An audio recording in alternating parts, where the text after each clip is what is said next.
Greenery വാട്ടർഫാളിലെ കേരളത്തിൽ തന്നെ കാണാൻ വളരെ റയറായിരുന്നു. മഴയത്ത്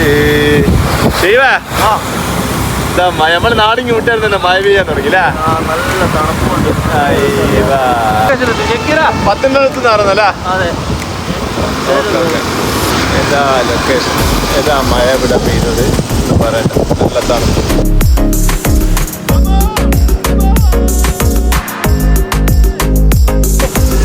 നല്ല മഴ.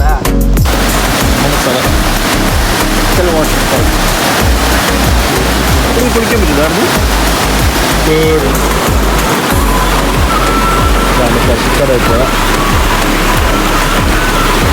മഴത്തിന് വേറെ ഡേഞ്ചറാണ്. ശക്തമായ മഴയില്ലാത്തതുകൊണ്ട് ഇറങ്ങിയാണ് കുളിക്കാൻ വന്നതല്ല. എപ്പോഴും മുതൽക്കൊട്ടുണ്ടാകുന്ന സ്ഥലം, നല്ല ഭംഗിയുള്ള സ്ഥലമാണ്.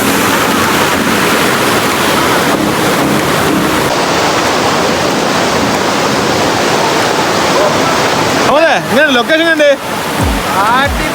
വെള്ളം നല്ല തണുപ്പില്ല. ഇതാ നമ്മളെ മാഷി.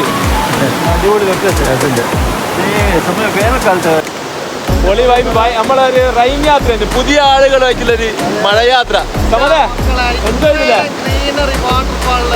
ഗ്രീനറി വാട്ടർഫാൾ ആണ് കേരളത്തിൽ തന്നെ കാണാൻ വളരെ റയറായിരുന്നു.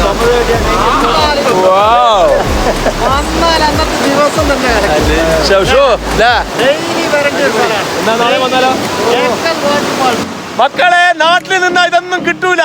പുറത്തേക്ക് ഇറങ്ങണം. വൈകുന്നേരം ഇറങ്ങി പുറത്തേക്ക് സമതിനെ കൂട്ടി പുറത്തേക്ക് ഇറങ്ങി സമതൽ എൻജോയ് ചെയ്ത കാണില്ലേ എന്നാ പറയുന്നത്. ഈ പാലത്തിനെല്ലാം ഒന്നുമില്ല.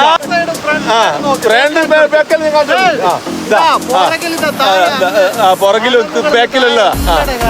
നോക്കൂ നോക്കൂ, എന്താ ഭംഗി ഇവിടെ കാണാൻ.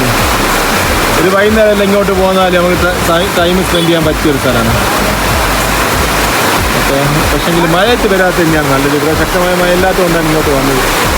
അത് നന്നായി ശ്രദ്ധിക്കണം. ഉരുൾപൊട്ടൽ ഏത് സമയം ഉണ്ടാകുന്ന ഏരിയ ആണ് ഇതെല്ലാം. ഭംഗിയുള്ള സ്ഥലങ്ങളുടെ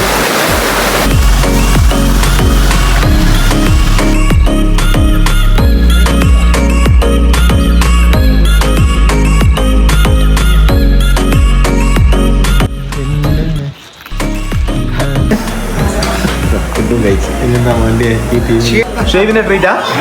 ഷേവിന്റെ അല്ല, ഷേവിനുള്ള ട്രീറ്റ്. ഷേവിന് ഷക്കീർ ബൈക്ക് നിങ്ങൾക്ക് മാറ്റി തന്ന പോരാ പോരാ.